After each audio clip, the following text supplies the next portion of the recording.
What is up, everybody? Thank you so much for tuning in to another episode of the Anti-Gravity Group podcast. My name is Braden Carlson. My name is Taylor. My name is Shane, or as you might know me, Postart. My name is Matthew. And my name is Adam Knippa. Yes, Adam is back. Do we have a recurring theme of recurring guests on the Anti-Gravity Group podcast right now? We had Amy return, we had Bryce return, and now Adam is back. Primarily because last time you were here, Adam, you hinted that there was a new two-stage rocket coming. And in the background there appears to be a new two-stage rocket. So we're going to talk about that here in a little bit. But first, I have some housekeeping to do.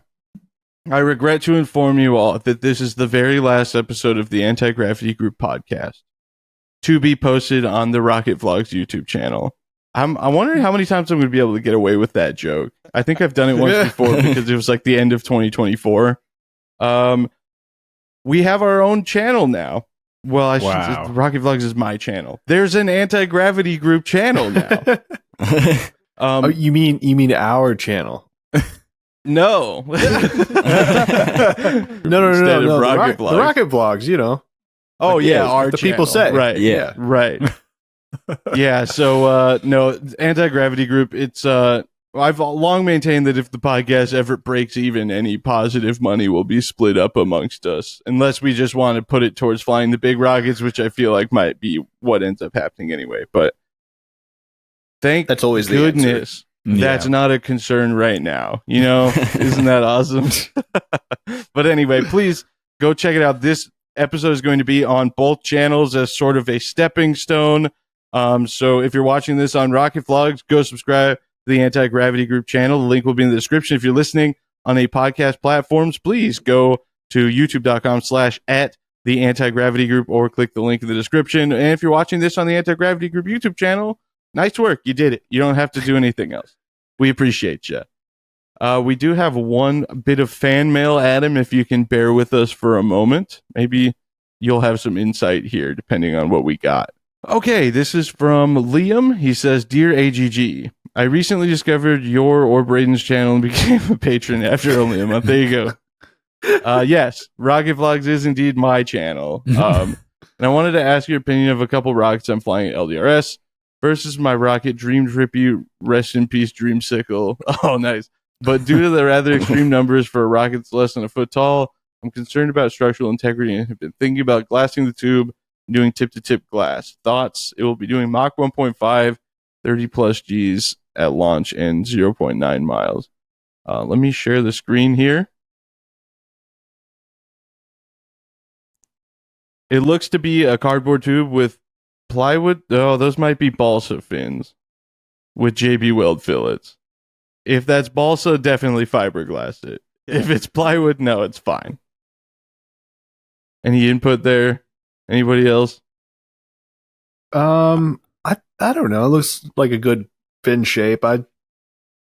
Seems like it'll take it. I don't know. Looks like an Arcus fin shape. Yeah, It it's a does. little strong fin. Longer root. It's a little short overall. Yeah, that's an interesting potential concern, but it looks like, is that G79, Taylor? Is that what that is? Yeah. The delay of 10 seconds might not be enough. Yeah. But anyway, if that's balsa, glass it. If it's plywood, let it rip. It'll be just fine. Second, are you guys, the AGG group, going to be at LDRS? Put together a proposal to try and convince my dad to take me down to LDRS. It will have worked or not by now, but if it does, then Braden might get to see his tribute rocket fly. Yeah, we're going to be at LDRS. Even maybe Matt. Yeah. I'm not that. Okay, I thought you were like, yeah, right, as if we just had a conversation last week about how you were like pretty pumped about it. Right. Yeah. Yes, Matt. Yeah. We'll be there. I'll totally be at LDRS. Yeah. Adam, are you coming to LDRS? I don't think I had plans to be there. Well, when is that again? It is in May. So it's is it the second weekend of May? I believe so, because Yeah. NSL is right after. Yeah. Yeah, I think that one would be a tough one, but would love to be there though. Are you going to NSL? That's pretty close to you. Well, relative to LDRS, anyway. Unfortunately, I have an annual trip that like always falls on NSL, so that's a unfortunate one. Yeah, I will be at NSL again, but it sounds like I'll be the only AGG member now since Taylor backed out. It's because he's afraid to fly the sumo on 5 motors at once, I've decided. Or he's too scared to not fly an M685 as high as he did last year when his point was to prove that it could go higher. That's just my assumption. I don't know. He's not saying anything, so I must be right. Go ahead, Taylor. LDRS, it's so far. LDRS, it's further and I will be there. I won't be at NSL, but that's You could just stay at my house and hit it on the way home. It'll be perfect. I'll just take off a month of work. That'll be fine. Yeah, why not? Sorry, did we get back to this email real quick so we can get on? Sorry, Adam, to just have you sitting idly by with all this. Third, I had a quick inquiry about the Tripoli mentorship program. I know this would be more appropriate for a recent episode with Bryce, but the rocket flew already. But I like that. It's a good metaphor. But when doing the mentorship program, do I have to have a dedicated person to mentor me? Or when I am at launches after taking the test, which I got 100% on the first try, can I just have anyone level 1 and up help me fly motors? I actually don't know the answer to that. I don't think you have, don't quote me on this, but I don't think it's a dedicated person. It has to be someone that you're working with. You can't just run up to someone and go, "Hey, can you put your name on the flight card?" But I think it doesn't have to be like one person that is like, "This is my mentor." Yeah, so I guess if you reach out to somebody in advance from a launch, then you maybe team up with them, it would be okay. But we don't know that for sure, so I would advise taking that with somebody who does. Finally, I have a quick suggestion for a motor combo on the Arcus and the Punishers. On the Arcus, I think you should do the 38s as I-500s, the 54s as K455s, and the Central 98 as an M1560, which I'm assuming means N1560, and I know where one is. It's mine, and you have to pry it out of my cold, dead hands to put it in anything but a minimum diameter rocket. Then for the Punisher, you should do 6 M2020s. Is that 6 grain? I don't think that would even fit, right? Yeah, they're 6 grains. Okay, so that won't fit. Starting 3 on the ground, lighting the other 3 halfway through the burn, then like essential N1000 when they all burn out. This is similar to things that we have pitched before, though. Yeah. I'm way down with the hot, like, on the ground hit and then air starting in N1000. But it would have to be... We might have to get a little aggressive with the tilt lockout if we're going to try and light an N1000 in the air. The problem's not lighting the N1000 in the air. The problem is making sure the rocket is still pointing up at the end of the burn. That's what I mean, is like we would have to be like, if it's more than like 7 degrees off vertical, we can't light this motor. Otherwise, it's just going to turn into a big arch. I see, yeah. I just got my sky angle chute repaired that ripped as the drogue on the Punisher, and I don't really want to do it again. But he says, keep doing insane stuff and hope to see you at LDRS. Fingers crossed, Liam. All right. Well, thank you, Liam, for writing to us. If you want to send us fan mail, you can do so. Contact at aggpodcast.com or click the send us a text message link if you're listening on any podcast platform of your choice. Okay. 10 minutes deep, Adam. Sorry. This is what happens. We just like to ramble. Okay. Hey, that's okay, though. So it sort of leaked through various channels ahead of time. I would like to mention here that I was very good. I didn't post it anywhere. I didn't have permission to post it, even though I've had one for like a month now. But you designed this kit, so go off. Tell us all about the Vogel. Yeah, so behind me here, you'll see one of our newest Pro Series kits. It's the Vogel, and it is, I believe, 64.5 inches tall. I'll check myself on that later, so hopefully I'm correct. And it's a 2-stage rocket, but the cool part about it is that it utilizes gap staging between the booster and the upper stage, and that's with the thought in mind of it has a fall away hatch in which the booster has its own parachute. So it creates some really unique flights. It can fly on a wide array of Estes motors, an E16 or an F15 in the booster, and then you can put anything from a D12 all the way up to an F15 in the upper stage. So you can fly this thing in a park by just flying the upper stage to like little under 300 feet. Or if you're feeling excited, you can fly it to right around 2,000 feet with an F-15 to an F-15.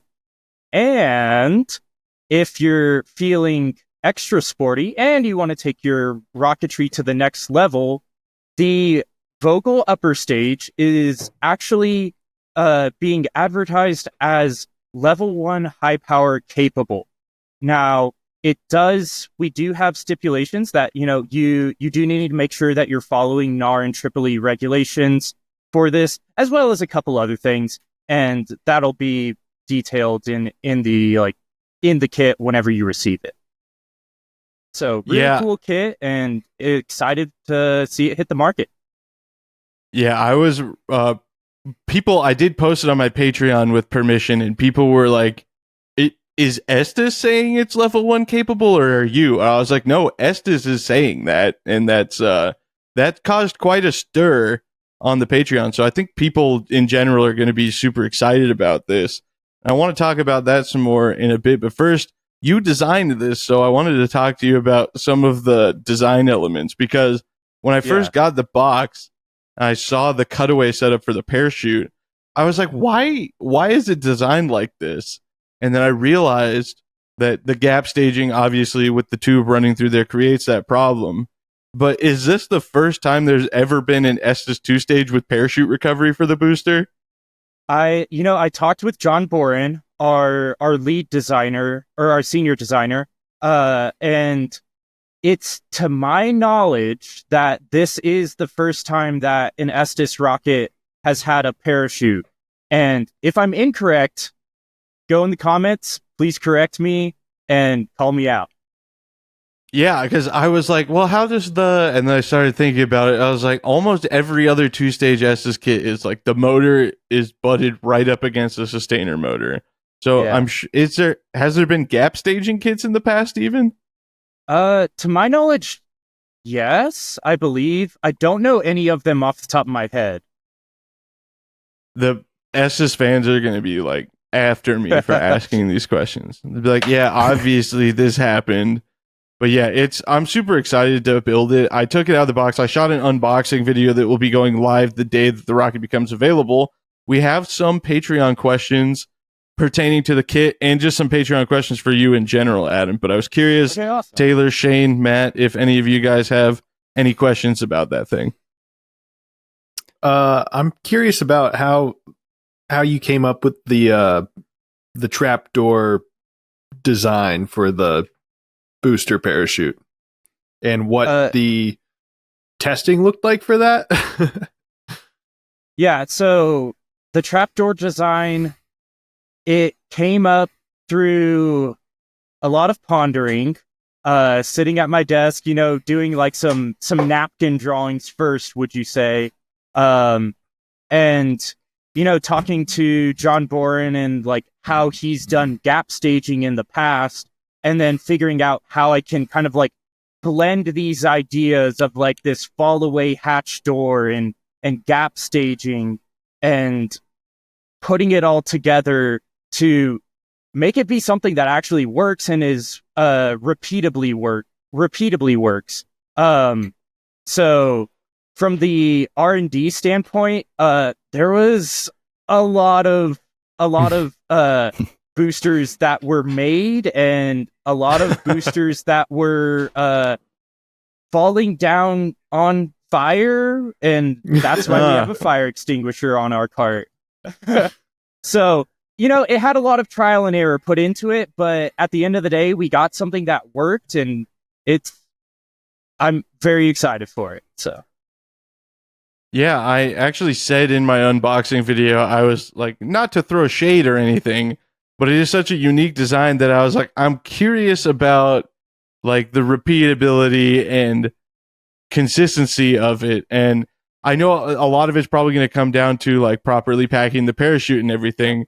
But I did say in the video that, obviously you guys aren't going to put something out that's going to tend to, for example, catch on fire. So I'm sure there's, like you said, a lot of thought put into it. And that's what I said in the video too. But I did want to bring that up because I was like, that is pretty interesting to land on, but it's super cool. I just, I saw it on the side of the box, I was like, what is going on here? This is crazy. Anybody else have any questions, Shane or Matt? Yeah, I've got a question, not so much about the rocket design itself, but the name. I think that is. I knew Matt was going to ask. I was about to ask, and then I was like, no, Matt'll ask. Bird in German, right? Is that what Vogel? Yeah. Yeah. Did you come up with the name, or is that an Estes thing?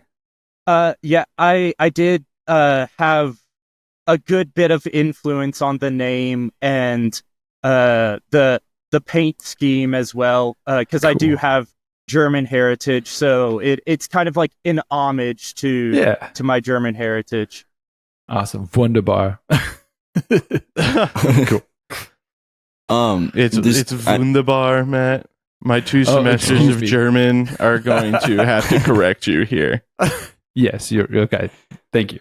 This could apply to like all of the Estes kits, but I guess this one in specific, how long is it from like it just being an idea to now being almost the date of release? For most of our projects, we work on them we're usually working on them like about a year out. So like, the projects that I'm working on at this very moment won't be coming out for, the next 10, 12, maybe even more months, depending on what the project is.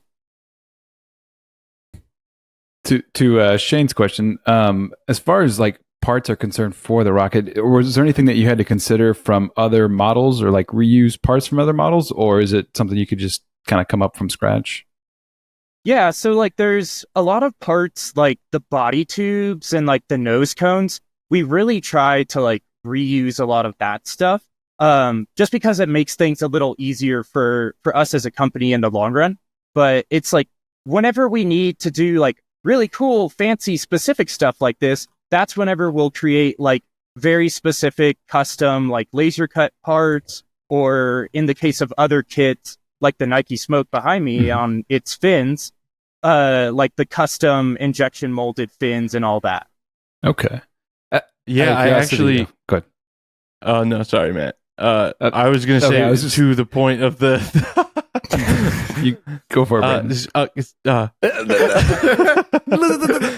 Go for it. To the point of the custom, like, laser design specific stuff. I wanted to bring it in for the episode, but I forgot to. But it wouldn't help people that are just listening anyway. There's a centering ring in there with a bunch of holes in it. I did gather what it was for, but I didn't touch on it in the video when I unboxed it, because what I'm getting at here is that's a very unique part, and I was curious about the development of that. And so if you want to break down what it does in the first place, but again, with the whole... So to like, from a high level to explain this, in the booster, there's 2 centering rings for the engine mount. It has a bunch of holes in it. And then you have some like other centering rings up top that's a part of the booster's recovery system. They also have some holes in it, like kind of in the shape of an arc. And the purpose of those is whenever you actually like, whenever the booster motor burns out per se, and it sends its hot gases forward, you're like, you're pressurizing a cavity, and you want to make sure that those hot gases have plenty of time to get up there to that motor above it. So you need to create a route of pressure relief in which that pressure has a path to go, so the hot gases can get to where they need to be. Yeah, so it's basically almost not a venting system, but almost like a ducting system to blowing the side hatch out for the parachute. So yeah, More or less. it's like a baffle, right? Yeah. Yeah. Because I think on a normal gap stage, you have vents, or like how it's traditionally done. You would have vents sort of where the stages couple together. I think. Yes. Yeah. So that's a pretty smart design to have it reroute using a baffle to blow the chute out. Yeah, it's super cool. When I saw that centering ring, I was like, okay, what is going on here? So, like I said, I had to sit there and stare at it for a second. And then I was like, oh, there's instructions. I could just look at that. But yeah, sorry to cut you off there, Matt, but what were you going to say? What I was going to say is, out of curiosity, I don't know how much you can share, but what were some interesting issues you had to debug in the development of Vogel? So, the most difficult portion of the Vogel rocket is reliably getting the parachute out. So that was like the biggest bug that I had to face, was, okay, how am I going to get this parachute to deploy, making sure that none of those hot gases can easily burn the parachute.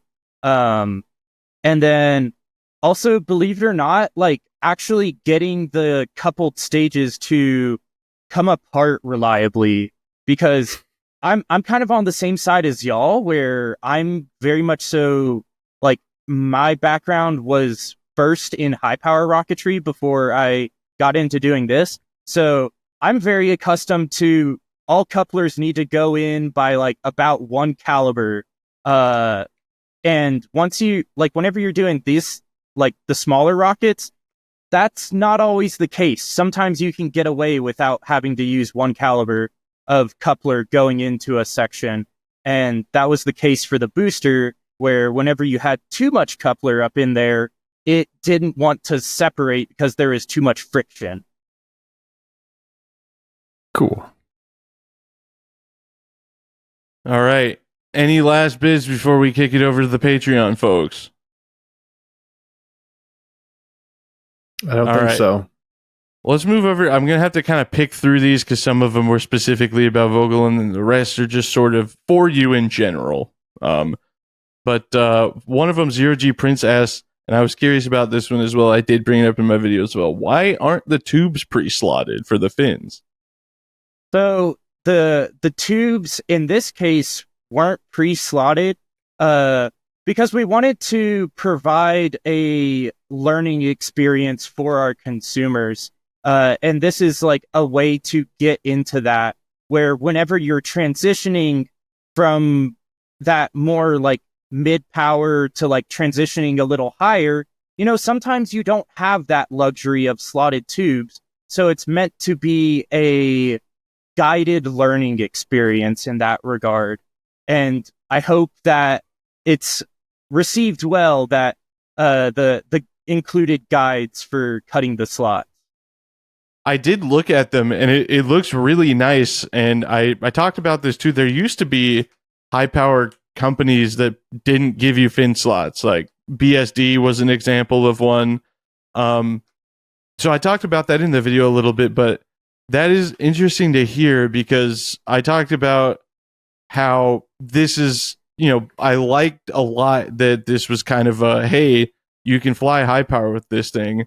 And to your point about it being sort of a stepping stone, I think this is like a really important rocket for people looking to get into high power, because there's really no way around flying an Estes rocket if you are flying rockets at all. And the people that are going to be transitioning from low and mid power to high power are almost without doubt familiar with the building process of an Estes rocket. So having sort of this, yes, it's high power capable, but it's still an Estes rocket. You still have these in-depth instructions, and you're still really learning and understanding how to build things like this is a really, really good, like, I keep using the word stepping stone, but that's really just what it is. It's a really good intermediate, like, to getting into building bigger high power stuff, scratch building high power stuff. And the price point obviously makes it way more attainable than a lot of high power stuff as well. So it's a really, really nice starting point. So it is interesting to hear that that was sort of some thought put into, you know, you're learning more than just building another Estes rocket. We're sort of like, it's like taking the training wheels off into the world of high power. Okay. So yeah, I was curious about that. I figured that'd be the first one I would ask. And he has another question that's also pertinent to Brian Kelsey's. And he says, I would like to see open rocket sims for the Pro Series and CG and CP on the instructions to encourage kids and born-again Rocketeers to learning more about their rockets. Really, any of the Estes stuff that could take an FG or 29mm H ought to have that info. So basically, people are asking if there's ever going to be sim files. So that's a good question. To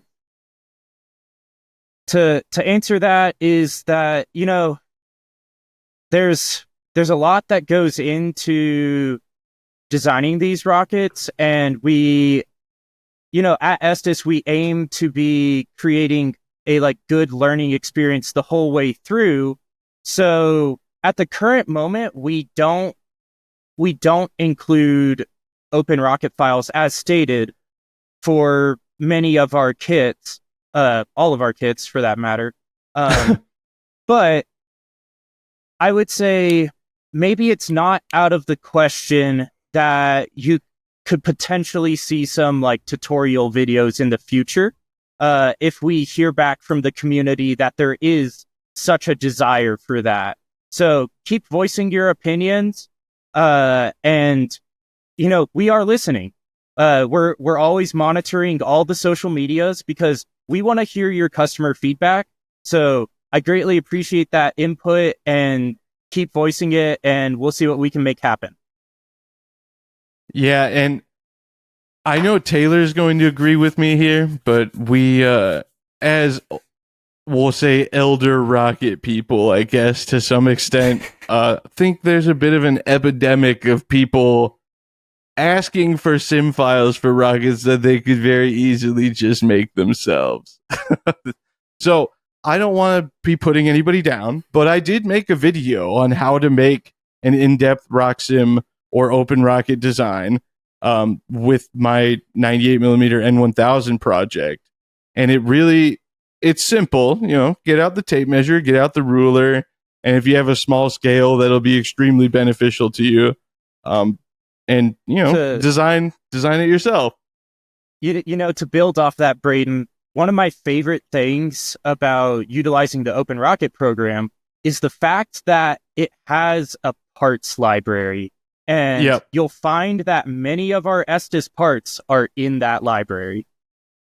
Yeah, with presumably fairly accurate weights. So, yeah, that's I encourage, in the same way that Estes is encouraging people to learn to cut fin slots, I encourage people to learn to make rock sim files. And I know Taylor does as well, but Taylor might not put it as nice as I just did. So we'll move on. Okay, David Bratz. He says, I brought this up to Adam when we met, but I'd love to see a reissue of the Estes Kato, Taylor. Such a fun kit. There's nothing like it on the market now. Yeah, dude, I would buy one of those so quickly. I got one off eBay like 20 years ago. And it was 10 plus years old then. It's interesting concept, but when we actually flew it kind of sucks. I mean, it's fun, but like there are a lot of pieces to find. Yeah, right. You're like, it's like catoing your rocket, kind of, except it goes back together. My favorite part of that was that it came with a parachute where the shroud lines are all like different lengths and messed up, so it would like come down all weird. What? Yeah, that's awesome. I don't think I made that up. I think that was really a real thing. It was just you like pulling them all funky. Yeah. Whoa, they jacked this up too. I'm like, I was like 9, so I could be remembering that wrong, but I was about to say, I feel like I'm aging myself here, but I have zero recollection of what exactly the Kato is. I remember the conversation of talking about it, but I'm definitely going to have to look into it more whenever I go back into the office. I got you. should. It's very funny. Okay. Let me pull up this picture. This is like one of those iconic what were they doing of situations, but yeah, it's super cool. For those not watching the video but just listening, basically is an Estes kit with molded plastic fins that was designed to erupt into like 12 different pieces. And there's 2 streamers and a jacked up parachute if you believe Taylor. The whole concept was that when the ejector charge fires, it looks like it just explodes, which I know is a word we hesitate to use in rocketry, but it recommended using a C60 so that so at the it's end still of the burn, going up. That's fun.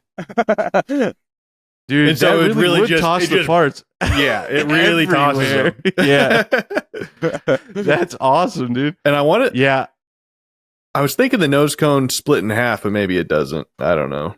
In that picture, it doesn't look like it does. What a goofy. Oh, Adam, you said that there's like a sort of treasury of one of every Estes kit, right? So in theory, you could go see it. Yeah, I'll have to go ask our archivist to see if there's one of those kicking around in the archive. That would be a really cool one to see in person. So I'll definitely look into that. Archive is the word I was looking for. They're not treasury. How are the rockets like? What is it? What does the archive look like? It is a room of shelves that is very well organized with a lot of rocket kits on them. Dang it, dude. In my head, it was like this like futuristic room. You walk in, you type in like K- the kit number, and like a cryogenic box slides out, and you have to use a thumbprint. Verify you're an Estes employee. I was thinking maybe like a giant wall with very carefully labeled shoebox looking things where you pull out the rocket sits very nicely inside. No, it's a super cool room. I don't get to go in there often because it is locked all the time, which is a good thing. But it's a super cool room, like getting to see all the historical stuff. Like for me, historical is like getting to see like the X Prize kits, and I'm just like, that's cool. Right. Dude, those were cool. There was a shout out to a hobby shop in they're in Upland, right, Shane? Pegasus Hobbies? I believe so, yeah. And actually, Estes on the Estes Facebook page just gave Pegasus Hobbies a shout out as well. Because I saw the picture, I was like, that looks really familiar. Massive hobby shop here in Southern California, but they have Spaceship One hanging from the ceiling by all the rocket stuff. And I was like, dang, this thing's worth a lot of money now, dude. Yeah.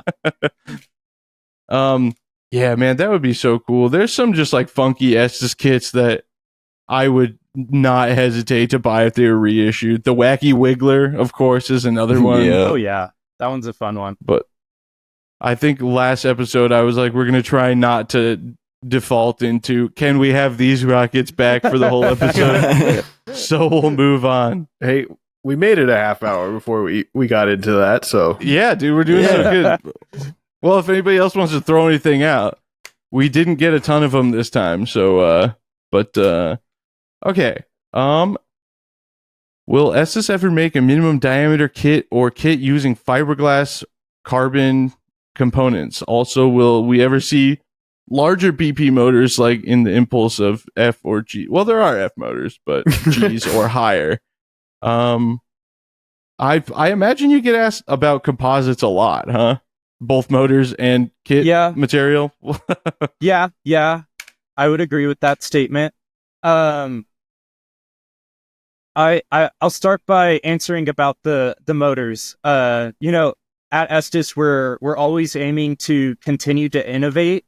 So that's something that I actually have the pleasure to working on a daily basis, is getting to work on engines and such. And we have stuff in the works. So I can't make date promises or anything. Just know that there's stuff in the works, and it should be fun. It should be really exciting. Maybe we'll have some like new and innovative stuff that's maybe not quite traditional to how you've seen it in the past, but we'll see what it looks like whenever we get to a final product.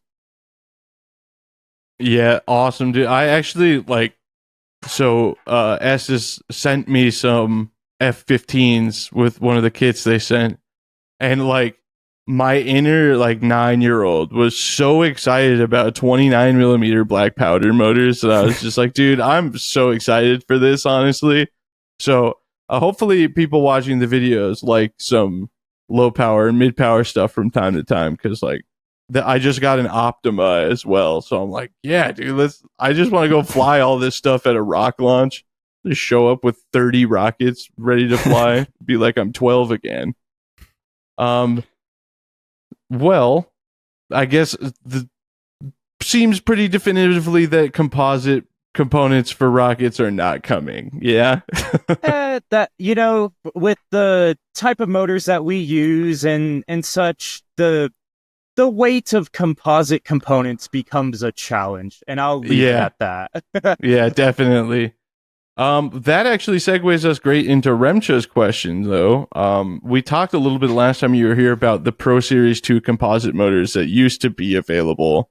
They asked, will Estes ever venture into making composite motors?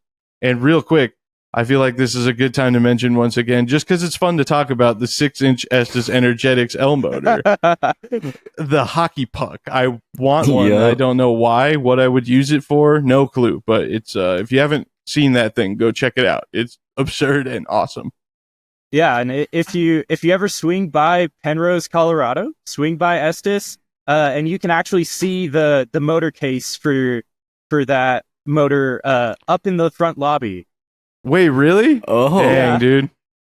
I was gonna say it would be really fun to come through and like do a video tour of the place if that were to be something that would be allowed. I would definitely carve out a road trip stop for that, especially if I could go in the archive room. That would be amazing. I'm just putting that out there. Anybody else from Estes that hears this, if you want to make that happen, I would be happy to accommodate. Thank you. Yeah, so I think to circle back on the question of composites and like how we had them in the past, and are we gonna do them in the future? I will reiterate to my prior statement of we have stuff in the works. I can't quite tell you the full details, but there's stuff in the works, and it's some exciting stuff. So we hope that you'll be patient with us, and that you will, be excited whenever new things come out. So. Yeah, and I definitely, like you said, Estes is always listening, and I don't think Vogel would have come with a tagline stating that it was level 1 capable if you weren't as a company. It seems pretty obvious that it's, I'm sure been something that's been asked for of Estes for a really long time to sort of endorse the world of high power. So, and well, not just endorse, but, move towards it to some extent. I'm sure the people love that one, Taylor. Sorry. I didn't know that was going to happen. Oh, man. All right. Well, let's see. Rod Thomas. This is actually a pretty interesting one. I imagine the Estes customers range in age from Cub Scouts to seniors. Does Estes know which age group is their biggest? And considering how long Estes has been in business, I imagine the average age of their customers has been climbing. With that in mind, is Estes planning to expand their Pro Series line, particularly with more scale models? So, I'm willing to bet that we do try to get a gauge feeler of what the average age of our community is. Unfortunately, me off the top of my head, I do not know that off the top of my head. But that's something that maybe we'll circle back on in a potential third episode if that happens. Yeah, there you go. Keep the foot in the door. That's smooth. And with regards to future planned kits, as we always say, we're listening. So we really aim to hit all those target audiences. So we have some scale projects that are in the pipeline. So be excited for those over the next year or more. And we have some other like really cool sport kits and the like. So just be excited. If something gets released 1 month that doesn't excite you, wait another month. You never know. I'm going to rephrase it a little bit more along with the can we have this back sort of framing. I believe what maybe he was asking was, with that in mind, is Estes going to please bring back the Maxi Brute Honest John and the V2 as well? Thank you. Just in case anybody's listening. Well, dude, I had... Oh, go ahead. Yeah. Well, we'll have to see. We have an amazing design team, and if enough people voice their opinions, we'll see what we could potentially make happen. And what's the email address I can send everybody to spam about an Honest John? I mean, I believe we have a contact on the website, estusrockets.com. Yeah, please don't actually, go spamming people. But, man, I had one of those kits I got from a lady on Craigslist when I lived in Houston, Texas. And Daryl Mobley, who he owned rocketryplanet.com, he had taken the blow molded fins and molded those and made them out of fiberglass. And That's he built impressive. one with molded fiberglass fins. He put a 54 millimeter mount in it and made it dual deploy, which was incredible. And I had plans to try and replicate the same, which, if we're honest, I was a teenager, would have gone really bad. But we had a puppy that managed to knock the box off the counter and then chew up the fin. So I never got the chance. Also, just in the about of like how crazy some of the old Estes stuff is value-wise, I sold that on eBay very clearly stating that the fins were gone. There was no fins included, and somebody still paid like $130 for that thing. Chaotic. Crazy. It's so crazy. But yeah, what a cool rocket. All right, we have one more. Comes from Jonas. The Orion Trio, Bellatrix, Mintaka, and is it Rigel? Rigel. Okay, like Nigel. Rigel the rocket. That's it. There are a huge advancement over the Orbit 3D printed rocket designs from Estes, but it feels like there's still more room for improvement. What's next for Estes and 3D printed rocket designs? So we're going bigger and better. Just wait for it to come down the pipeline. So there's more to come. I don't know if that's enough of an answer, or if we want to give some segues to that. No, I think that's good. Like you said, you're treading lightly on what you can and can't say, and we're not trying to get you in trouble. But I just wanted to pull up the description, so I fell a little silent there. But for those that don't know about it, these are like you're buying the plans to print them yourself, correct? So you get all three of them for $33. Mm-hmm. That's estusrockets.com. And actually, if you use the discount code ZWW10, you get 10% off. Thank you. I don't know if I'm allowed to say that while you're here. Is that some sort of improper endorsement? I guess we'll find out. But yeah, it's really cool. And, the world of 3D printing is crazy. There's a guy, I can't remember his name right now, but he's done like fully 3D printed high power stuff. And I think he did his level 1 and 2 with them. So is that Paul Trainer? Yeah, I think that is who. Yeah, because he posts pretty consistently on Facebook groups about rocket stuff, all the stuff he's doing, and it is crazy. Like, people are really pushing the limits of stuff. And I know Bryce Chanis, who has joined us a couple times, did some pretty gnarly 3D printed fin cans when he was in college, and just supersonic flights and minimum diameter stuff. So there's a lot to be explored in the world of 3D printed rocketry. So it's pretty cool that Estes is putting stuff out in that field. Matt, you look like you want to say something. I don't exactly have something to say, but I think he's that is- looking stuff up. yes. Oh, he just got a 3D printer from you, didn't he? Well, he hasn't. Yeah. He hasn't received it yet, but he's supposed to take it from me. That's what's happening. don't think- his brain's I- firing on all cylinders over there. Yeah, I also feel like I haven't purchased the 3D printer that I There was... has been no transaction. Then that's correct. Yeah, well, like- I mean, And Oh, in case sorry, anyone go was ahead. wondering, Matt's car parts have been in my possession for months now. So so like in my journey at Estes, I've a lot of our prototypes that we make, like a lot of them are 3D printed, especially if we're like prototyping new injection molds and stuff. And like you'd be surprised what you can get away with making 3D prints if you design things properly and stuff. So I've learned a lot. Specifically, I've learned a lot about designing prints to not have to use support material. So that's a little further allusion to some exciting things to come.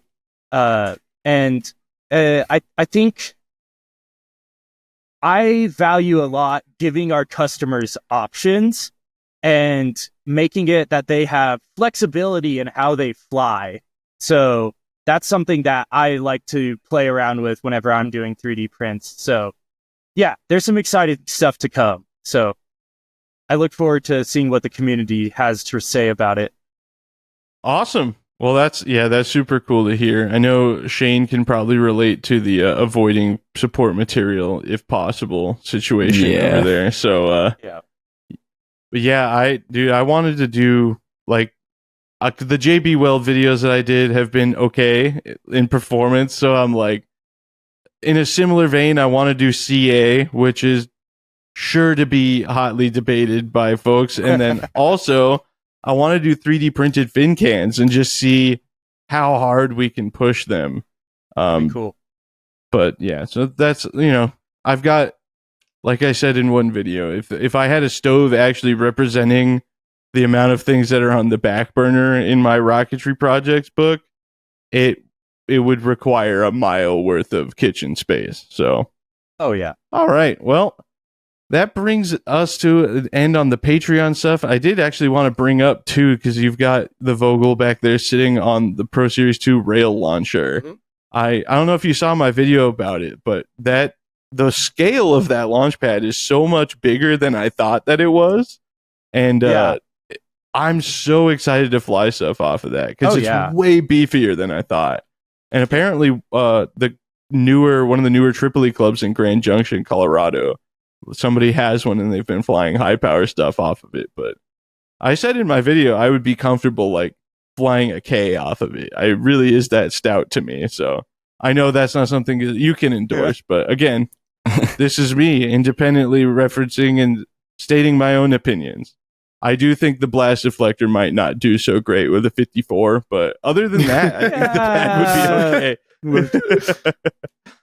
But yeah, it's super, super robust, and I really like the design, but I was curious if you had any input on the design of that thing as well. Yeah, so the launch rail behind me, that was actually designed before my time at Estes. Okay. But overall, yeah, I have the same feedback. It's super robust. You can toss it around with reason. And it'll handle pretty much most any rocket you throw at it. For sure, any Estes rocket you throw at it. Right. Yeah, I was gonna say careful with that because then people are gonna test it. I'm people, but yeah, and I also really like the I don't even know what to call it. The piece that the rail slides into at the bottom to adjust the like angle of attack and the trajectory. Yeah. It's really, really well thought out. And I'm super, super stoked to have one of those. So I want to fly. I've got a couple motors that I want to put in my Nike Smoke to fly off of that thing. So we'll do a whole Estes stress testing package in the near future. Yeah. But All right, well, you know what time it is. We are at the end of the episode, so I gotta ask, Adam, is there any other sort of hints or anything you can drop on us like you did last time, hinting at the release of the Vogel? What do you got for us?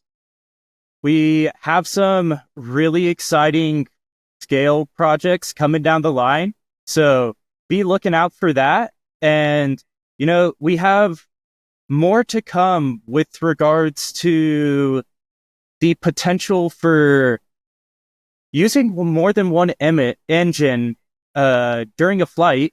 So be excited for that and see what's coming there. And we're working on some really cool partnerships. Some partnerships from people in this community some partnerships with people that are in this community. You may actually know these people already. So be excited for those partnerships to come along and have them come down the pipeline. And, other than that, just keep your eye out month by month and don't feel afraid to reach out to Estes and, get in contact with us. We love to talk to you and we love to hear from you on your feedback on our products. All right, well, I know I'm treading on thin ice here, but I have to push a little bit. Like the Anti-Gravity Group podcast listening community or the high power we'll say rocketry community as a whole. Gotcha. Okay. I'm doing my best. I'm trying to pry for the listeners. I'm trying to get in their heads. But yeah, I'm always excited about scale stuff. Jayhawk, Honest John, please, V2. Let's keep going with those. But yeah, we're super stoked about all this stuff. Super stoked about the Vogel. I need to build it. I have so much stuff that Estes has sent me, so many awesome things. I need to build my doorknob, man. I was so excited about that thing. I'm like, I've had that for like a week, and it's been like 3 months, and I have not built that thing yet. So I need to Super glue to tack things together is a beautiful thing. Yeah, my entire Pro Series 2 Nike Smoke is built with CA, and then I just I was going to fly it on we'll say a motor a little more spicy than an F-15, but I got a little cold feet after. Not sure if you saw my Punisher incident, but it was the weekend directly after that. I was like, I don't know if I need to be the guy that causes issues every single time he goes to a launch. So I pulled back on that, but hopefully in the near future. And like I said, I just got an Optima as well, which is a great rocket. So awesome. I'll get on that at some point. But in the meantime, thank you everybody for listening to the Anti-Gravity Group podcast. And we appreciate your compliance. That sounds crazy to say. In subscribing to the new Anti-Gravity Group YouTube channel. Support, your compliance would be support maybe. No, compliance I like. Okay. So make sure you get in line and subscribe to the new Anti-Gravity Group. Fall in line. The Anti-Gravity Group YouTube channel, youtube.com/at the Anti-Gravity Group is where the podcast will live moving forward. And I think if we hit 1,000 subscribers, we should give away some sort of a prize. I don't know what it's going to be yet. Maybe it could be an Estes Vogel. I don't know. We'll situate that, but please subscribe. We'll work on that in the meantime. My name is Braden Carlson. You can find me right here on YouTube at Rocket Vlogs, but you can no longer find, and I cannot stress this enough, the Anti-Gravity Group podcast on Rocket Vlogs, but you can find me and my projects there. You can find me on Instagram and Snapchat at BigB1011 and on TikTok at Braden Carlson6. And I'm going to stop talking now. Go ahead, Taylor. My name is Taylor, and you can find me on YouTube at The Rocket Channel. My name is Shane or Posthart. You can find me on YouTube at Posthart Propulsions, on Instagram at Shane Harris Photo, and online at hprtools.com. My name is Matthew, and you can find me right here. And my name is Adam Knippa, and feel free to find Estes on all social medias. Just type in Estes Rockets. Feel free to reach out to us on whatever social media you use. Comment my name, reach out to me. I'd love to talk to you. Say stuff about Honest Johns or anything else you might want to see from the company. We are the Anti-Gravity Group, joined today by Adam Canepa of Estes. This is the Anti-Gravity Group podcast that you can no longer find on YouTube at Rocket Vlogs, but on its own channel, the Anti-Gravity Group on YouTube, youtube.com/@the-Anti-Gravity-Group. And we will see you all next time. We might just hear from Nigel the Rocket Cat. Load up the professional masterpiece, you can bet on that. A launch and a chat with them is guaranteed to be a blast. It's the Anti-Gravity Group podcast. Ooh.